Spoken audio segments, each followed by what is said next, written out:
anjing Ashabul Kahfi udah gitu. Saya pikir-pikir emang bener oke. Tidak ada yang lebih tepat gitu. Jadi jangan diharapkan anjing Ashabul Kahfi disuruh baca puisi, udah mau bisa. Ada emang bisanya kan ngagonggong mukul.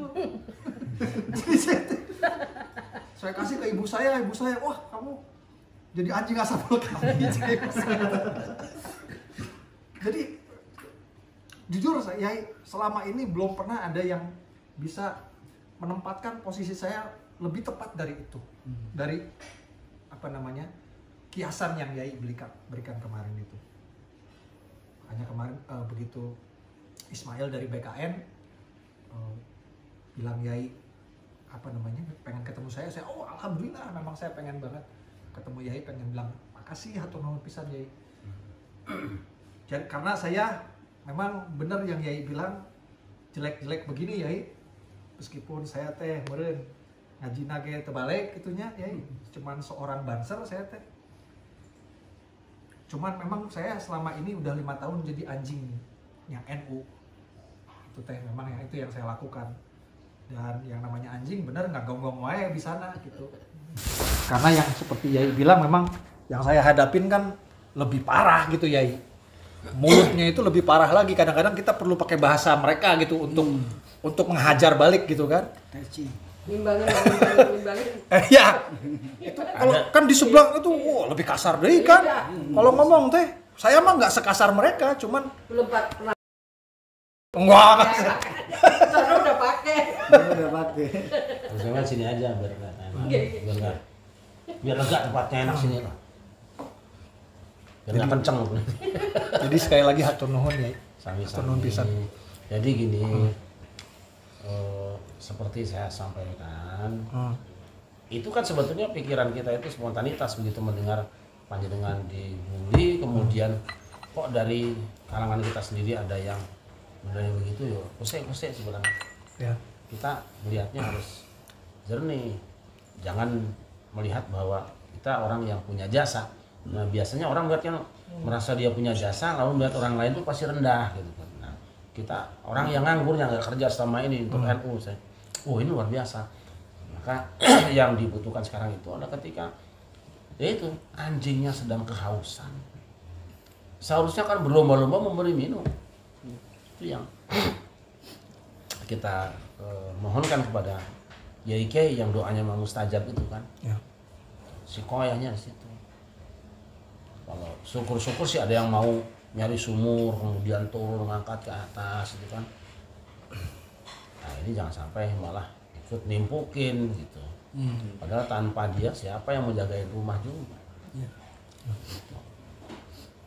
Nah ya diingatkan juga pada anjing-anjing penjaga rumah ini banyak pencuri yang suka bawain tulang itu. Jangan dikira nggak ada apa? Ada. Gini, selama kita menjaga rumah itu pasti karena rumah NU kan rumah kaya. Kalau orang miskin nggak ada pencurinya. Nyuri apaan malah digebukin malu sendiri. NU ini kaya, banyak pencuri yang ingin mengambil kekayaan di situ. Sasarannya mana anjingnya lu diamankan bawain tulang kijang, tulang bebek, tulang tiger apa. Jadi waspada itu. Siap. Dan ya tetaplah seperti itu. Yang saya minta kiai-kiai yang mendoakan karena kalau kiai-kiai kan mujarab doanya. Jangan aku lihat terima kasih atas aku yang makasih pengabdian panjenengan yang luar biasa. Tapi hati-hati pencurinya bawa tulang. Siap. Mending kalau tulangnya nggak ada racunnya. Tapi itu pun sudah bisa bikin kita tidur. Nah saya khawatir bahwa tetangga kita yang tidak jauh rumah kita juga ada yang berupaya batu. Maksudnya apa? Supaya tidak bisa menggonggong. Nah, kalau udah nggak gonggong ya malingnya masuk semua. Gitu. Gitu aja lah.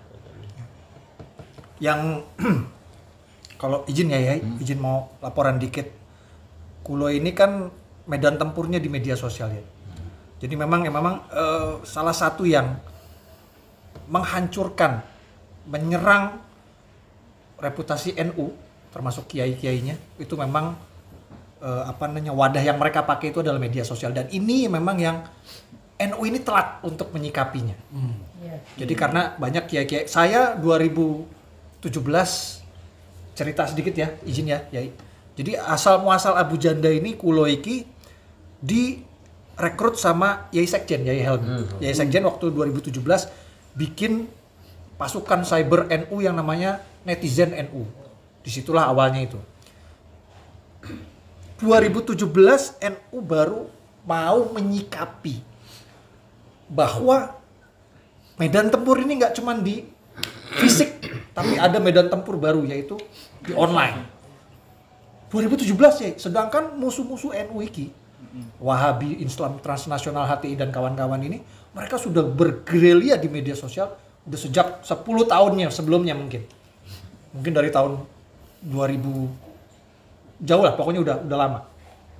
Kita ini baru terbuka matanya 2017 ketika sudah riuh 2017 itu ya, NU itu udah dihajar selama 3 tahun.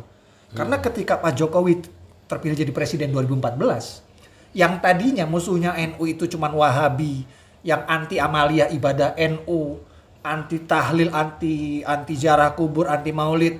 Ketika 2014 yang terjadi, musuh NU nambah. Kenapa? Karena NU menjadi ormas Islam yang mendukung pemerintah. Otomatis oposisi, dalam hari ini parpol, contohnya, otomatis ada berseberangan dengan NU. Jadi yang tadinya musuh NU sebelum Pak Jokowi jadi presiden itu cuma Wahabi, yang anti amaliyah NU, tapi ketika NU menjadi poros pendukung pemerintah, dalam ini pendukung Pak Jokowi, musuhnya Pak Jokowi jadi musuhnya NU. Terjadilah ini ya, koalisi dari 2014 secara masif musuh-musuh NU. Yang tadinya cuma Wahabi, sekarang berkoalisi dengan oposisi, dengan elemen politik oposisi, menghajar NU habis-habisan. Nah, sementara Kiai NU di PBNU baru terbuka matanya itu 2017, padahal itu udah 3 tahun dihajar habis-habisan. Makanya kita dengar Islam aliran anus, nuwun sewu nih ya, kita udah sering dengar kan, Kiai NU tuh munafik, penjilat, ya karena dekat sama kekuasaan, sesat. Wah, itu udah sering kita lihat itu. Banser juga kena kan, penjaga gereja. Jadi itu tuh narasi-narasi itu selama 3 tahun nggak ada yang bendung gitu, tidak ada yang mengcounter narasinya.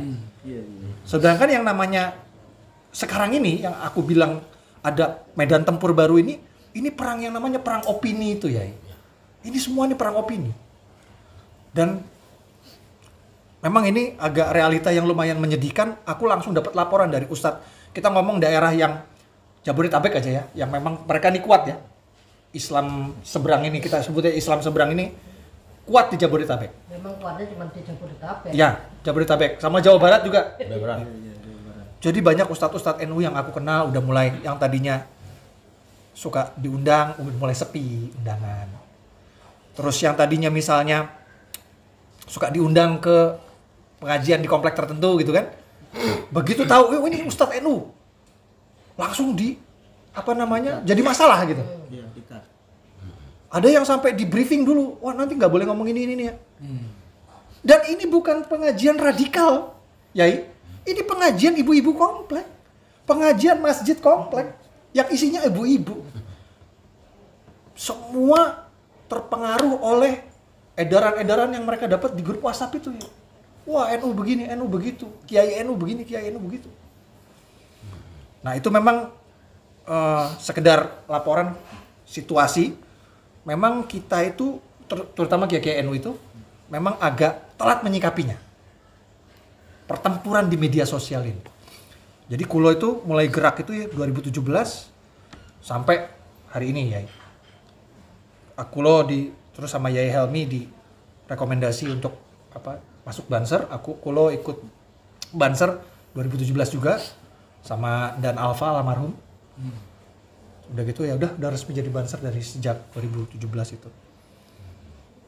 Jadi Ya. gitu sih memang situasi sekarang itu memang kita ini agak-agak babak belur ya di perang opini itu. Dan terasa sekali dari laporan-laporan ustadz-ustadz itu di lapangan itu banyak yang mulai mengeluh gitu. Karena ya itu yang tadinya mulai sepi undangan gitu segala macam. Karena ibu-ibu komplek terpengaruh sama edaran-edaran di grup WhatsApp. Wah, ini aliran anus katanya kan. Gitulah ya singkat ceritanya gitu. Ya benar memang. Jadi sebenarnya kecemasan masyarakat terhadap perkembangan dakwah lewat media itu sudah lama. Dan rata-rata menunggu sebetulnya pengen ada tim counter gitu. Atau paling tidak penyeimbang. Itu tidak pernah muncul. Ironisnya lagi ketika ada yang muncul, ada sedikit kelemahan atau dirasakan kok kurang pas, itu langsung dipukul habis. Saya termasuk orang yang ya mungkin teman-teman tahu bagaimana kerasnya saya, kasarnya saya mungkin ya, tapi karena itu kan karakter saya nggak bisa digonta-ganti. Kalau suruh ganti saya sakit lah.